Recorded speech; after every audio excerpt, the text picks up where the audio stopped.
Hi, and welcome to another edition of Studio 411. I'm your host, Larry De Silva, and we have a lovely guest joining us today to talk about a book that she has co-authored along with fellow and former Hee Haw castmate Diana Goodman. The two ladies have co-written a book called Hollywood Nights, or Hollywood Lights. I get it right. It's like in reverse.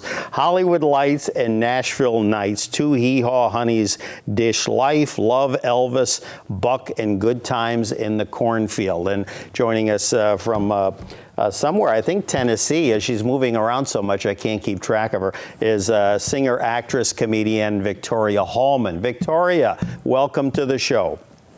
Thank you. I'm so glad to be here. And actually, I'm in Birmingham, Alabama tonight. In Alabama. I meant to... I had a guest on a couple of years ago who wrote a book about Birmingham beer, and apparently there was quite a history there. Not to take away from your time, but there's some pretty well-known brews down there in Birmingham, and it was quite an interesting book about how alcohol was kind of prohibitive even after the Depression ended. I mean, some of it didn't even end until the early 90s, but you wouldn't know. I'm sure you're a pure girl. You don't touch any of that stuff. I'm sitting here looking at. I'm sitting in my den, and the bar is straight ahead. There you go. All right, beautiful bottle. Have one for us. All right.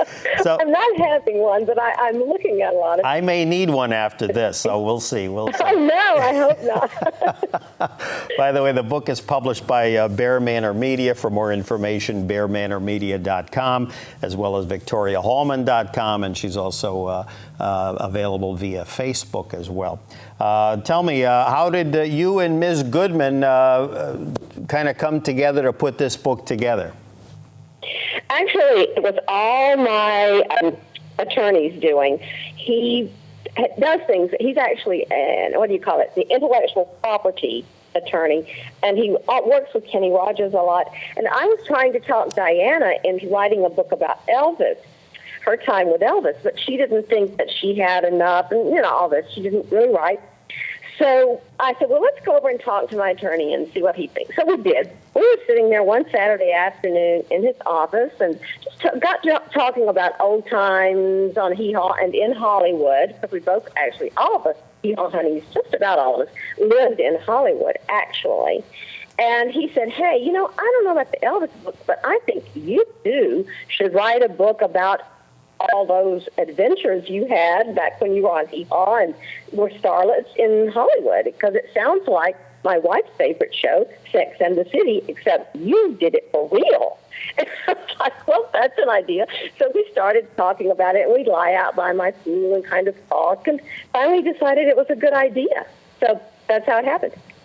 There you go. I tend to agree with the assessment of the lawyer, and I'm sure the publishers would have had something to chime in as well. Diana's kind of adventures with Elvis, had they gone on for a longer period of time. For instance, like one of your castmate, Miss Thompson there, Linda Thompson, who later married Bruce Jenner. We'll talk a little bit more about her later. But yeah, I think putting the two together. The other neat thing about the book is that it's as told to Victoria Hallman. So you, in effect, kind of took her story and helped her put it on paper. So you kind of co-wrote her story with her and then wrote your own as well. Yes, it was sort of like I was her ghostwriter for her part. I mean, I wrote it. She told it to me in a 1-hour session each week, and then I would spend the rest of the week actually writing it. And then for my part, I just wrote as myself.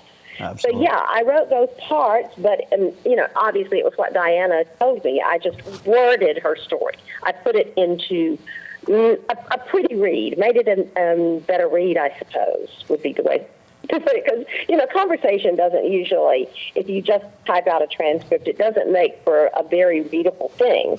So, yeah, it was great fun, though. I enjoyed writing as Diana. And writing as myself was very easy, of course. But I would tell my friends, I'd say, wow, you know what? I was in bed with Elvis last night because I was writing as Diana. And then the next week I'd say, this week I was with Rick Nelson. You know, because Diana was like hopping around Hollywood first with Elvis and Clint Eastwood. And Wow. she really made the rounds of the eligible guys. A lot of hopping going on here. Oh, my goodness. I can't wait to have her on the program. We're going to be having, I'll need 2 hours for that, all that hopping going on. My goodness. Yeah. My good. I'll turn that book into a whole, like, mini-series. That's what we thought of that it would make a great mini-series because it has the other honeys in it. And, well, I, was on the show longer, so I really had a lot of wonderful times and very deep friendship with some of the other girls. And so that's a nice part of the book, too, especially Linda. I mean, she comes into the book a lot. Both in Diana's story, Linda Thompson, I'm talking about, in Diana's story, of course, because they were rivals for Elvis. You know, he was seeing both of them at the same time. And then in my story, because Linda was so supportive of me when I was going through, marriage problems and boyfriend stuff. And, yeah, because, she didn't live far from me, and I'd go get counseling from Linda by the pool, that kind of thing. And that's all in the book, as you know. There you go. We have a shot here of young Victoria. She looks like sweetheart of the rodeo in this shot here. And I'm going to say this is probably late 70s, early 80s. And we'll get back to talking about you, starting with your childhood. Where were you born? Okay, I was born in Mobile, Alabama. And now, was that just kind of a stop along the way, or did you grow up in Alabama? I grew up in Alabama. Yeah, there you go. Yeah. And I grew up pretty much in the Birmingham area, which is where I am now. It took me a very long time and a very roundabout route to get back here. But yeah, I moved back on October 3rd, just last month. But I left here in 1977 at Bob Hope's encouraging. He encouraged me to move to Hollywood and try my luck out there. So I left Birmingham and went to Hollywood, and he helped me. And as they say, the rest is history. So I'm just coming home since 1977, Birmingham. So there's an example of, yes, you can go home again. So we wish you the best of luck in that endeavor. Yeah. Now, you started performing at a young age. You were what, like 4 or 6 years old? Yeah, I was 3 the first time I was on radio, and then I was 4 the first time I sang on TV, and then I had my first recording contract in Nashville at age 6. And my record was actually made the Billboard charts, my 6-year-old record. So, and I was on the same label. The record label was Briar, which was an indie, but a very good one.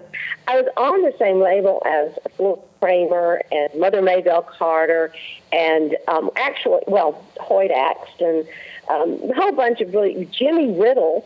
And just interestingly, Floyd Kramer, of course, was a part of the $1 Million Band on Hee Haw, and Jimmy Riddle was a regular cast member. So I started out as 6 on a record label with those guys and wound up working with them and Mother Maybelle and some of the others, too. All those years later on Hee Haw, it's just really, everything is just a circle in life, isn't it? Absolutely. Now, you at a young age, you got to work with some people like Roy Orbison, Merv Griffin, Steve Allen. Just kind of in a minute or so, tell me, how did you run into those 3 individuals and at what point in your life? Yeah, those 3. Okay, Roy Orbison.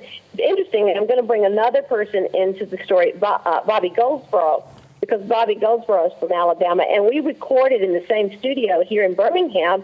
And Bobby was actually backup singer on my record when I was 6. So that's interesting. And he was also opening act for Roy Orbison. So Roy would come into the studio in Birmingham. I mean, this is way, way back. I really don't even know whether that was how Bobby met Roy Orbison, or whether Roy just came in and he would fool around in the booth and help out with some of the engineering, make suggestions, that kind of thing. So that's how I met Roy Orbison. Let's see, Merv Griffin. When the record came out, the label sent me on a promo tour to New York and to do TV shows, and I did the Merv Griffin show as sort of an adjunct to the record that was released. Steve Allen actually came to Birmingham back then and hosted, he and Jane Meadows, his wife, hosted a telethon, sort of like the Jerry Lewis telethon, but it was on a local TV station in Birmingham. But they had lots of big stars who came. And he and Jane, this is a pretty interesting story, actually, make it a little long, but he and Jane saw me and then were flying out. And she turned to him and said, "That little girl was so cute. Why don't you bring her out to Hollywood and have her on your show?" And he said, "That's a great idea."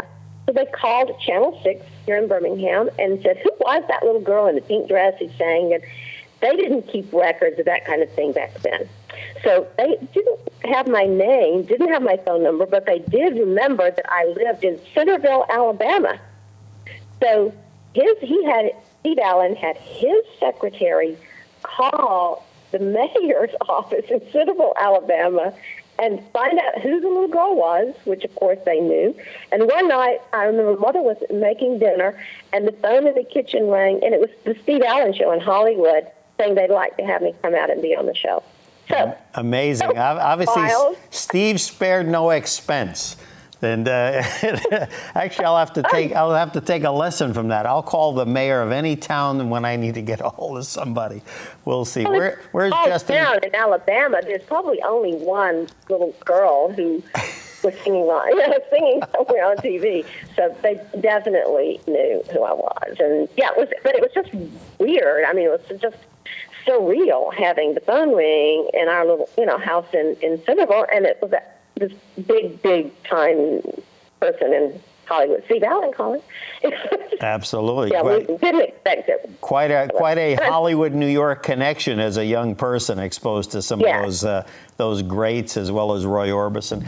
Victoria Hallman joining us for the hour here on Studio 411. The book Hollywood Lights, Nashville Nights, published by Bear Manor Media. For more information, www.bearmanormedia.com. We've got a shot here of, my goodness, if Victoria had this would be worth something, a Hee Haw thermos with Buck and Roy on it. Let me tell you, look at that. We searched long and hard for this, and there's it kind of just shows you the pull to that show that she was very fortunate, and so were they, to have her on that series for about 10 or 11 years back in the late 70s through the early 90s, and we'll get into that a little bit more. Now, how did you get to work with Bob Hope? By the way, too, you were a finalist in Miss Alabama. And finalists, what did you finish? Like third runner-up, second runner-up? Actually, I don't know where that. Well, I do know where that came from. That's not exactly true. I was actually the vocal coach for the pageant. Young when I lived here, and people always get it mixed up and say finalist. I mean, I think people assume that because I was with the pageant. But but I did whenever they had someone, in particular Denise Davis, who became a recording artist, who sang like pop music or country music or didn't sing opera. I would come in and coach them on stage presence and vocal performance, and just work with them on the presentation of their song for Atlantic City. So that was really interesting, and most of the time they were a little bit older than I was. Now look at this shot. If our director can get a shot of this. Now, I would say she looks like a finalist to me, wouldn't you? That's a great-looking shot. Let me tell you. That's, I think, from one of your nightclub performances. I might have been if I had entered the contest. There you go. There you go. Now, going to the 1970s, how did you get to work as an opening act for the legendary Bob Hope? Okay, Bob Hope. These are all it's very interesting because I was in Alabama, obviously, but he was hired by the University of Alabama to do this huge concert, actually, at the Coliseum for homecoming. And the athletic director happened to be a local fan of mine when I was singing in nightclubs and some very big places in Birmingham. And so he asked me to come down and open that particular show for Mr. Hope. So I did. That was great.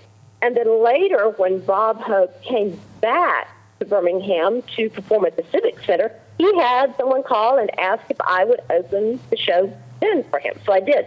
And then there was another opportunity when he was nearby that he wanted me to open a show. So finally, he just said, hey, you really should come to Hollywood, and I will help you. And so that's just how it happened. I mean, I really never had to try very hard. People were just really nice to me. And Birmingham really supports their young entertainers. They really do. I think you can tell. If you look at American Idol, you will see that a very, very, very large percentage of the winners and runners-up are from Alabama. It's because of the great, wonderful people here who support them. So that's all. There you go. And she's not just she's just not saying that because she just moved back into town. Okay, so let's get that straight. No, I'm not. I've always said it. Yeah, they're the greatest here. Well, I mean, Taylor Hicks and Bo Weiss, and who was his name will come to me in a minute. Well, anyway, that had like 3 winners and 1 runner-up, and that for a small city, that's pretty good. Enough about Birmingham. I guess I promoted my. There you go. They're gonna call you tomorrow with a job for the city commerce, Chamber of Commerce. I can see it now. I did that already. There you go. See, so I'm psychic as well. There you go. I came out of a cake, actually, for their centennial or whatever it was. Yeah, and sang, of course. Yes, they had me come home for that. Now, I got the impression in the book, now, were you growing up a really big country music fan? Or because it seemed like not just moving to California, but that you were more into kind of more pop music or, again, not the traditional country as far as what you sang? Or was it that just because of where the jobs were coming from in California? I didn't sing country. I was not a country singer. In fact, the record that I put out in Nashville when I was 6 was actually a Christmas record. It wasn't country. We didn't even really listen to country music in my house. The radio was always set to a pop station.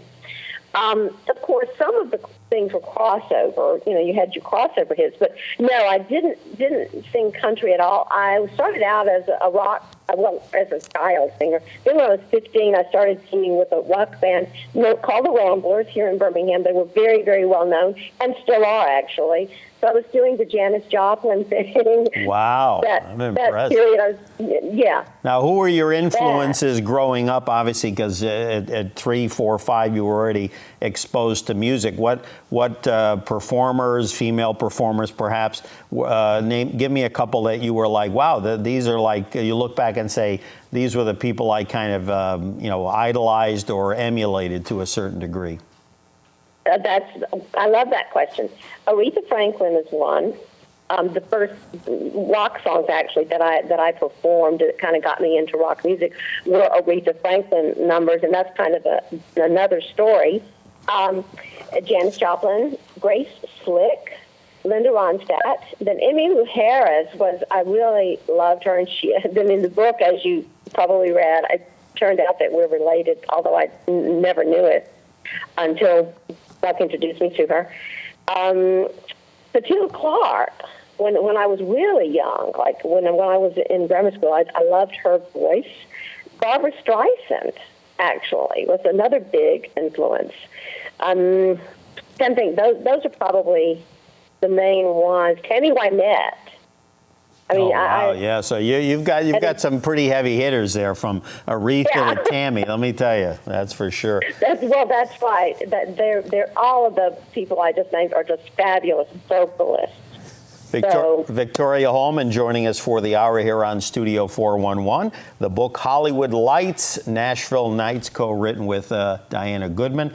And we've got a quote here, quote, "My first crushes were the Hee Haw girls," unquote. Robert Reynolds of the band The Mavericks, Grammy Award-winning Country Music Association Award winner. So obviously in his youth and young teen, young adult, obviously had many crushes, as did we all. Actually, we've got a picture. Looks like you guys are doing a workout. I see Arlene Mandrell, Victoria kneeling on the bottom, and then across from left to right, Misty Rowe, Gunilla Hutton, Diana Goodman in the upper center, and Gunilla Hutton on the far right. And George Lindsay is not one of the Hee Haw girls, but there he is in that picture with Ms. Hallman, and we'll talk a little bit about him later on. Now, getting to what I saw as far as your story, the crux of the book, you literally bumped into legendary country music star Buck Owens, and as they say, the rest is history. Literally bumped into him. He could have knocked you over with a feather. I literally bumped into him. Yeah, I was at the Orange Fair, the Orange Show in San Bernardino, California, and it wasn't even. I knew that Buck Owens was performing that day. Of course, I did, but I didn't come there to see Buck Owens. I came with my manager just because I wanted to ride the rides. I was very early 20s, so I was just a kid, and I wanted to ride the great rides that they had there. And then I came in, we were going to leave. It was between shows. He was doing a matinee and he was doing a night show. And we were actually planning to leave because it was still daylight, drive back to L.A. And I came around a corner and I just bumped into this big, it felt like bumping into a wall almost, and looked up and up and up and up because I'm small, he was tall, and it was Buck Owens. And my manager ran out. I'm giving stuff away from the book, but ran out, immediately saw that I was staying there with Buck and with Jack McFadden, his manager, and told them that I was a great country singer and that they should hire me. And my head whipped around because I was not a country singer. I was working, with Bob Hope sometimes, not all the time, and just, singing like nightclub diva cabaret style things. And Buck said, "Oh, really?" And he said, "Well, let's take her, let's get Dawn to bring us guitar and let's listen to how she sounds. Let's go back in the dressing room and let her sing for us." But as you know, because I'm sure you read this, I couldn't think, when he asked me what I wanted to sing, they're all staring at me, waiting for me to sing it. I couldn't think of a country song for a few minutes. I couldn't think of one that I knew all the words to. But then I did think of "Help Me Make It Through the Night," and said, "Help me make it through the night," and I sang it, and he said, "Well, come out on stage and sing it with us." And that was like a 5,000-seat venue, was full, and I was not really prepared, but I just went, okay. So I did, and got a standing ovation, and had to sing another one, which I called out a Linda Ronstadt song, and of course the Buck Owens could play anything. And he called the next day and asked me to come to Bakersfield and go into the recording studio, and I became a buckaroo and became his opening act, and then recorded with him and went to Hee Haw, and it's all in the book. I think it's a great story. Absolutely. Now, obviously, we have this image of Buck from, of course, from his recordings. I've Got a Tiger by the Tail, Act Naturally, which later was covered by the Beatles, and so many other songs that he did. As seeming like a very kind of easygoing, jovial guy. But, and I'll let you, tell me if I'm right or wrong. He seemed like a guy that he knew what he wanted, and when he saw something that, kind of got him going, or in a good or bad way, he didn't mince words. Right. That's exactly how he was. One of his favorite sayings was "My way or the highway." He really, I had a great time with Buck, as you find out. Those of you who will find the book will find out. It was a great relationship. But he really didn't he suffered no fools, and he did not put up with any foolishness. He was the ultimate professional, and if he saw something he wanted, yes, he did go after it. He was very successful, not only in the music business probably because of that, but also as a businessman. So, he was extremely driven, extremely smart, and, so yeah, you're spot on, yes. We've got a shot here that if we can watch Gunilla Hutton on the left, Victoria on the right, and this poor gentleman doesn't know what to do with himself, but let me tell you, he's got a couple of tigers by the tail for sure. I love that shot. That gentleman, that would be me if I was standing between these two lovely ladies. I'm telling you, it looks like he doesn't know which way to look. Shall it be a blonde or a brunette? And I must tell you that with Buck, usually it was the brunette. Aha. Not just that one, but I mean, if you think about Santa J, Bonnie, who he was married to first, Buck usually, it was usually a brunette. Right. He was there. Like my curse is redheads, Buck was a brunette man. So there you go. That's exactly right. Yes. Yeah. Oh yeah. I keep going back for more. So. Yeah. Every one of the ladies, and usually, and Susan Ray, and usually the women who worked with him, sang with him, performed with him, usually were brunettes also. And I knew a couple of them, and they are super nice. Bonnie's no longer with us, but Jana is, and I talked to her just recently. So yeah, they're great ladies. He had great taste, I think. Yes, if she does say so herself. But no, I agree with you. Here's a quote from the book. Buck Owens was not just street smart and business savvy. He was a scholar whose intellectual curiosity matched mine. I assume mine being Victoria's.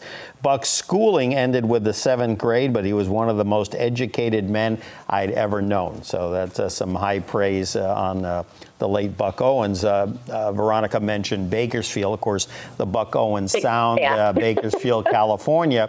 Dwight Yoakam, of course, came from there and was a big mentee to his mentor, Buck Owens, and got to record with them later on in Buck's life. And again, a delicate subject, but I'll let you tell whether I'm on the right path or not. Buck definitely got the impression didn't just see you as a talented performer and someone that could benefit him on stage. I definitely got the vibe that there was certain other chemistry there as well, at least that he wished for. Yeah, apparently. I mean, he told me later that was pretty much immediate, I think, on his part. But I didn't know it, until later on. Of course, he was.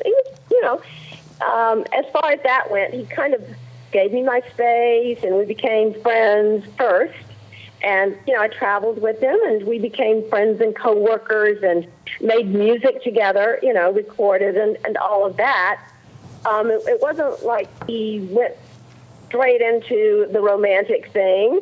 He gave me time to kind of come around, I guess, spend time with him and court. A little bit of a courtship, I suppose, through the music and all of that. But yeah, he was very much a gentleman with me, and to me, almost fatherly, because of course he actually was old enough to be my father. So yeah, but a lot of the Hee Haw Honeys, interestingly, did date older men. So I mean, I could go through and from Barbi Benton and Hugh Hefner to Linda and Diana with Elvis. I mean, we have to remember that Diana's mother said, "Diana, he's our age," meaning. But he's Elvis. He's Elvis. My goodness. It does make a difference. I mean, I think the stardom and all that keeps them young, and possibly being in show business all my life made me a bit more mature than I might have been otherwise. But yes, Buck definitely said that the minute he saw me, I think he was attracted and thought I was special to him. So maybe it was the brunette.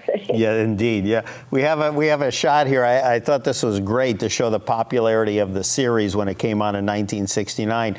Charlton Comics, which I think at one point was actually based here out of Connecticut. But anyway, they had a series of Hee Haw comic books, and there's Buck with the shotgun, chasing Roy Clark and some ducks. And actually, that could have been like someone chasing Elvis courting Diana Goodman. But but no, it's it just shows how popular this series was. And then of course you came on to the series after the first 9 or 10 years, and just marvelous stuff. So let's see. You actually, I want to clarify.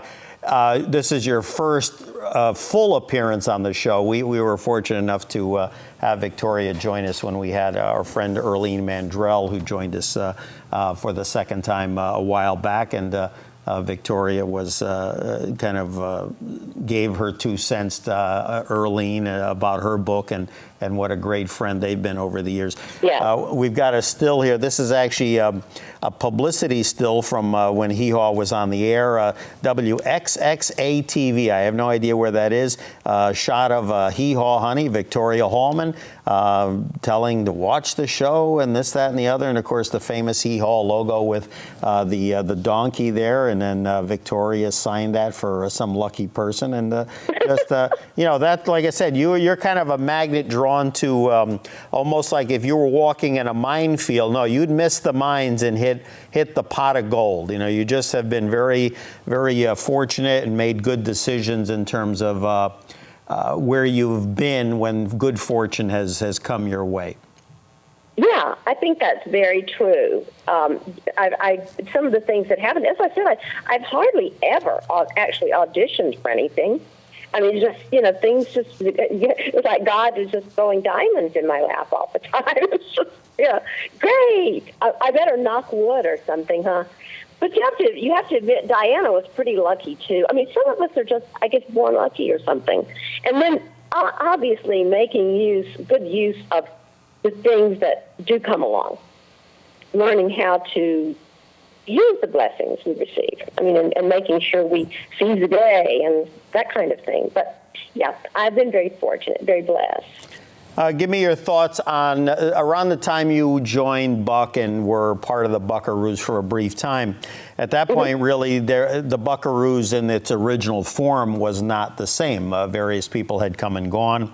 A gentleman who doesn't get the credit he deserves, a gentleman by the name of Don Rich, who was really almost could be like Buck's sidekick when they performed, and you could see it on old clips or whatever. He had passed away in a motorcycle accident. And I just get the feeling that from the mid-'70s on, for any number of reasons, that Buck, it was almost like, I didn't know if he was going through a midlife crisis or was just kind of dissatisfied or not feeling fulfilled as to what direction he wanted to go in as far as his career. Yes, he was really, when I was with him, he was really trying hard to find some sort of new identity. When Don, I think it was sort of a perfect storm in a way with the midlife crisis, and then, of course, losing Don was a terrible, terrible thing in many ways. I mean, on a personal level and on a professional level, because you're right. I mean, he was kind of Buck's best friend, his son, his muse, his partner. It was really, and they were really on the road. They were, sort of buddies. It went way beyond anything you can really categorize, I guess. So that happened at the same time that Buck was hitting midlife, and Hee Haw, he always felt, kind of took the mystique away from him because people saw him every week, sort of as a yokel. And the recording thing, he was trying very hard to find a new identity that would fit with the place he was in his life at that time. So, and then I came along, and so he was reconfiguring everything. And for a while, as I talk about in the book, the Buckaroos, he didn't even have the Buckaroos anymore. It was just Doyle Singer and I traveling with Buck, and even we did a couple of TV appearances with him, just me playing tambourine, and Doyle, the two of us, we were the main backup singers, when we performed anyway. So he had the vocals, and he was trying to get back to sort of a roots thing, the basics, and we even went and played like smaller clubs. We toured this whole big tour of roadhouses, like a roadhouse tour is what he called it. He just wanted to get back to music and back to where he had been. And, thought that might work. He was no longer trying to be Buck and the Buckaroos as they had been when Don was there. So, because he just decided you couldn't replicate that and, trying to find something new. So, yeah, it was really interesting and sort of sad in a way, because it he had like, what, 21 number one songs or something. I can't remember. Oh, he was huge. Yeah. I mean, for those who don't remember, he recorded on Capitol Records. Like Capitol didn't need enough hit makers with the Beach Boys, the Beatles. I could go on and on. Glenn Campbell. I mean, but Buck Owens was just, beyond description. The career that he had. And frankly, if he were here, again, a little old me, I would tell him I would disagree, because I think in today's society, it's a situation now where if you have a television show that kind of plant the seed, you can really just go beyond that. I mean, there's so many places to play, and the amount of time that you guys had time off from the show, I mean, he could do. But as I said, I think it was kind of like many performers. They kind of get into a rut, and then they kind of lose their way a little bit. Yeah, well, it certainly was. It was, as I said, it was sort of the perfect storm. It was a lot of things. And I think with the television thing, he really meant recording. He didn't mean, personal appearances. Yeah. I mean, the first day I sat, first thing I ever did on Hee Haw, the first season, after that, I mean, my personal appearance fee increased by 10 times. Of course, TV is great. I mean, it's powerful, and it made Buck Owens famous in a way that he might never have been had he just remained recording artist. But I think he felt it sort of interrupted his recording career. That the two things didn't mix quite so well. But that was just his opinion. He has said that in interviews and things many times. But it's what he thought. But whatever was happening, he was going through a major change and shift. And Don's death, and his father, Don, Buck's father, and his brother all died very close in time. I mean, within a few years. So he was having a kind of a rough patch and did very well with it, actually. He came through it, and we all know, and went on to build the Crystal Palace, which is a huge venue in Bakersfield, where he could just go and play whenever he wanted to, which was every weekend. And the Buckaroos, were there. And so, I mean, the Buck Owens story, and that, I think I've told people a lot of things in the book that the other two books that are out about Buck, those were two ends of the spectrum, and I think I like to say mine was really the truth. So, sure. As a person who knew him very well. We've got a shot of Victoria back on Hee Haw when she was playing, what was the character? Miss Honeydew, okay? Miss Honeydew. with Minnie Pearl. And that leads me into this. We have a special caller.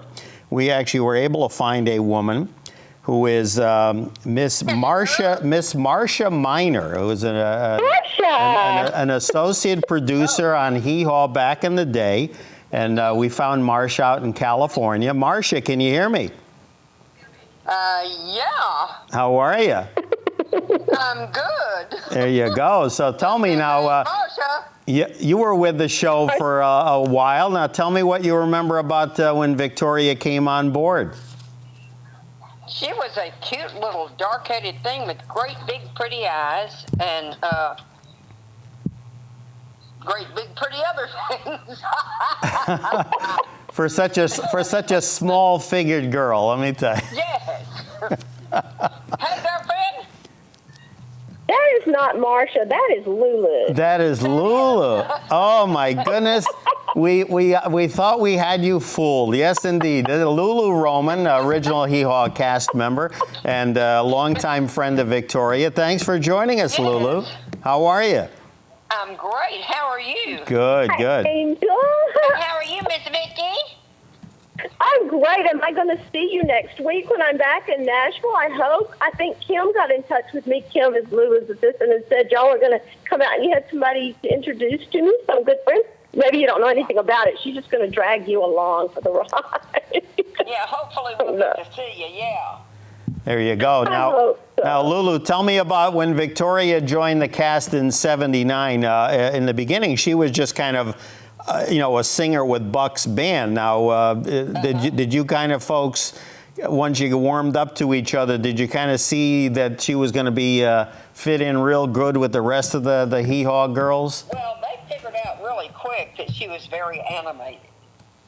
And so it wasn't too terribly long until they were dropping her in little places all over the place. There you go. And I was just so proud to be there. Yeah.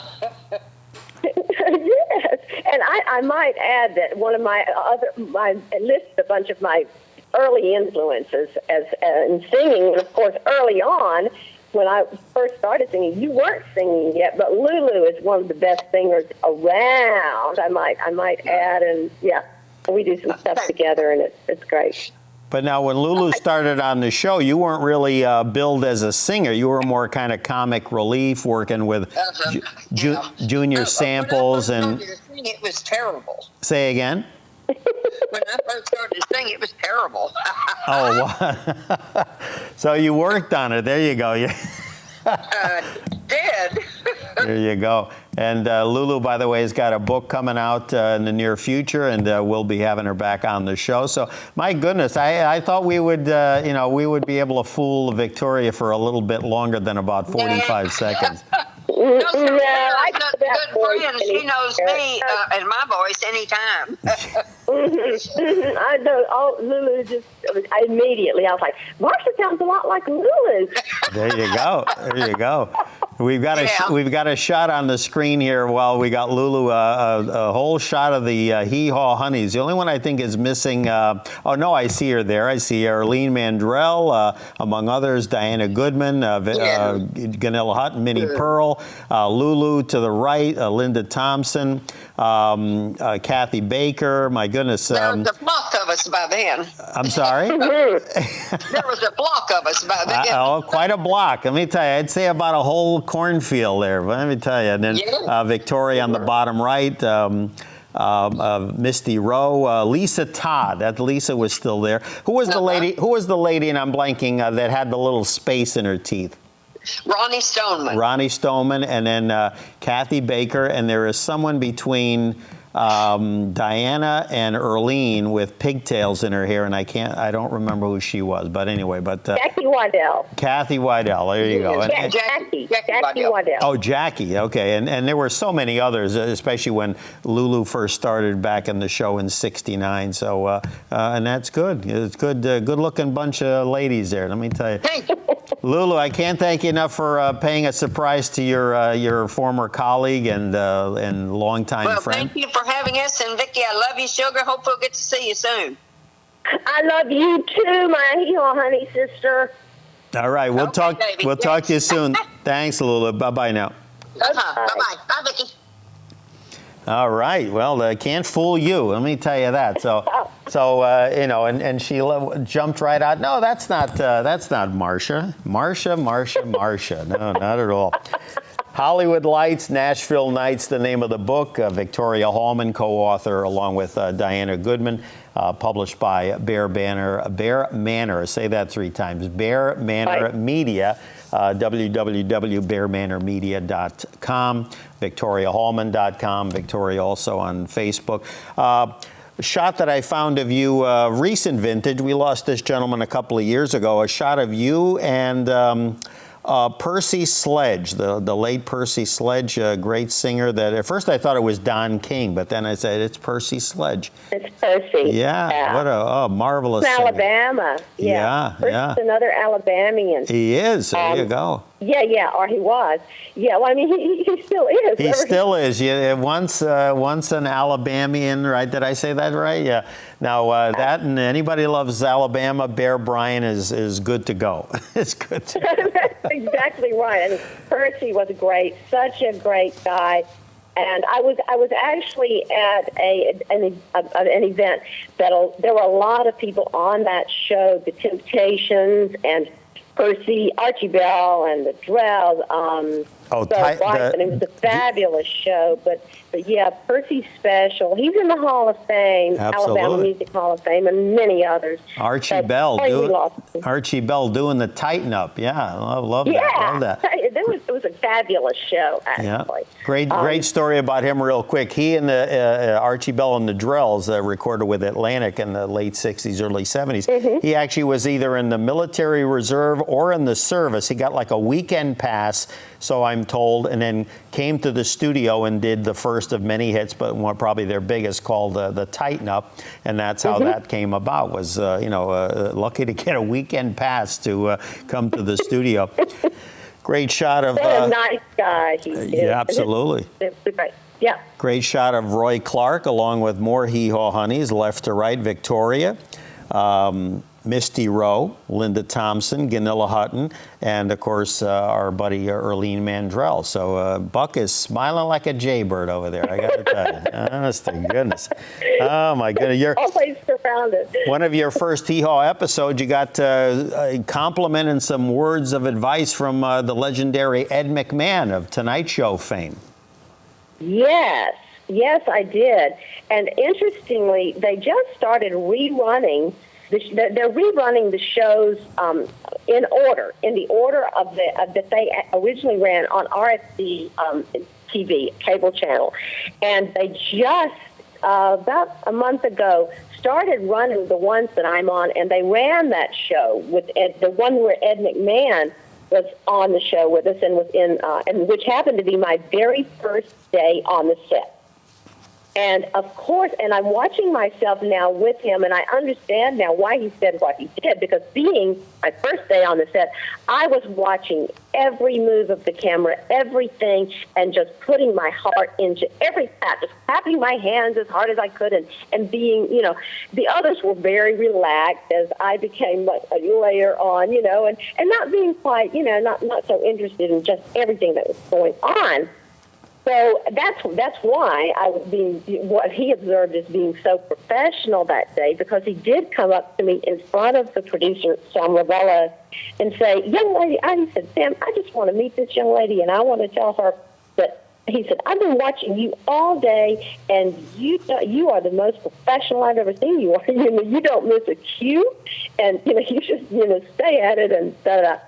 And Sam, it was very good and very nice of him to give me that compliment in front of the producer, and I'm sure that went a long way to their decision to try me out in some cornfields and the other things. But yes, I got to see what, the other night, for really the first time, what he was seeing, because back in the day, when I first started on Hee Haw, we did not have DVDs or anything. It was just beginning. We were just beginning to get, what were the first ones? VHS tape. Well, no, before that. Oh, before that. There was Beta. Oh, Max. Beta, my goodness. Beta, yeah. So we didn't even have those yet. So I really didn't always get to see myself on the show. For people who are younger and don't understand, if you didn't see the show when it aired, you better look for the rerun. And if you didn't see the rerun, oh well, SOL, because there was no other option, not unless you knew somebody at the local TV station. So that just goes to show you. And then if, like in your case, if you were traveling or on the road performing, well, guess what? You might not ever see it. I didn't, because I was on the road with Buck, and Hee Haw came on in most of the time in most areas on Saturday night or Sunday night, and if I was performing on Saturday night for sure at that time of day, because it came on at usually 6 or 7 o'clock, and then on Sunday we would be traveling home, so.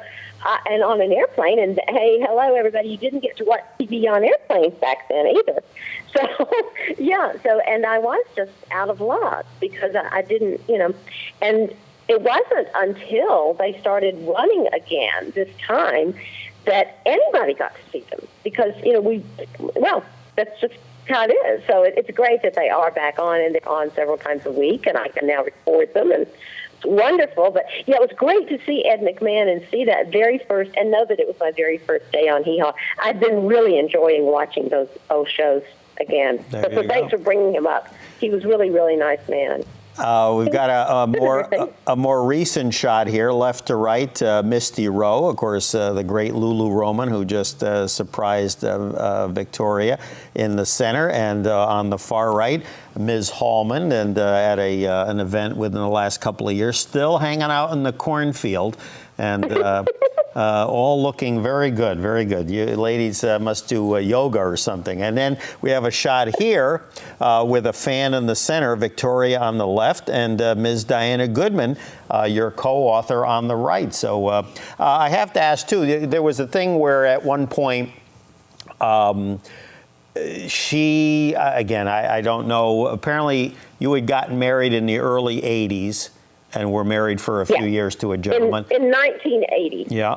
And then you and your soon-to-be ex-husband had separated, whatever, and there was an incident that apparently, I get the impression in the book, that might have led to, if not hard feelings, but where she might have gotten erroneously dismissed from the show because she had said, well, I'd like to bring so-and-so to some event, and it turned out it was your soon-to-be ex-husband. So. Right. Yeah, Diana. Well, she would probably tell you, there were a number of things that she looks back at and realizes that there were some mistakes and some miscues and some number of things that she didn't realize were there. Diana was had left the show, and the final season that she was on, she did happen to show up at a party with my husband. We were not living together at the time. We were newly separated, and which didn't look very good. It didn't. Everybody was very in my corner with this whole separation. Trouble Diana, in the cornfield for sure. I beg your pardon? Trouble in the cornfield for sure. Trouble in the cornfield. Yeah. And then of course there was Linda Thompson, who had been Diana's sort of, Elvis had been seeing both of them. I was going to say, I'm going to ask you this when we hopefully get her on the show to talk about her part in this book, because that's like a real catfight country. I got to tell you that. I can't wait to get the lowdown on that. One thing as we start to wind down here with the lovely Victoria Hallman, the book Hollywood Lights, Nashville Nights, published by Bear Manor Media. BearManorMedia.com for more information, as well as VictoriaHallman.com, Victoria Hallman on Facebook, of course.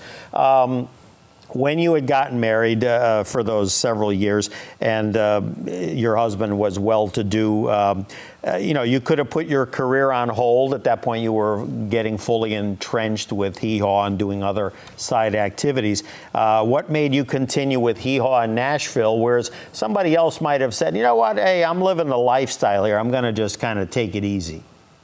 Mm-hmm. And that's a very good question, and it's a question that I would, every now and then, I would kind of stop and ask myself when I was married, and I certainly didn't, I had a very, very luxurious lifestyle, and I would think, why am I continuing with this Hee Haw thing, with this show business thing? But it was as Gunilla Hutton put it this way. She said, it's not, a singer is not what you do, it's who you are. And, and I think that was correct. I mean, obviously, it was what I've been doing my whole life and what I'm still doing. I mean, I've got things booked right now. So, I just couldn't, it just would have been too strange to all of a sudden not be performing and singing and being a part of all that. So I don't know why. I had to ask myself that, and I never really knew the answer. But thank goodness I didn't quit, because I would have had to get back at it once we divorced. So, now I'm giving everything away about that. Absolutely. No. Oh, my goodness. We barely scratched the surface. You kidding me? Maybe I shouldn't use that word scratch with all that catfighting that might have gone on in the cornfield. There you go. Oh, my goodness. So much more to cover. But, again, it's a great book. I thoroughly enjoyed reading it. And the book, Hollywood Lights, Nashville Nights, Victoria Hallman joining us here on Studio 411. The book published by Bear Manor Media, BearManorMedia.com. Victoria, Facebook, VictoriaHallman.com. Do you have a Twitter account? No? I don't, You but don't. Diana does. And hey, you can get the book on Amazon very easily too. There you go. Yeah. There you go. Yeah. All right. Fine. Well, we thank you. We look forward to having you back on in some capacity. Maybe surprise someone else. We never know. But we thank you for joining us. So hang in there, and we look forward to talking to you again. It was great fun. Thank you, Larry. Very good. Stay with us for a second, and we thank you for joining us here on this episode of Studio 411. Larry DeSilva's my name, and we look forward to seeing you here again next time. Take care.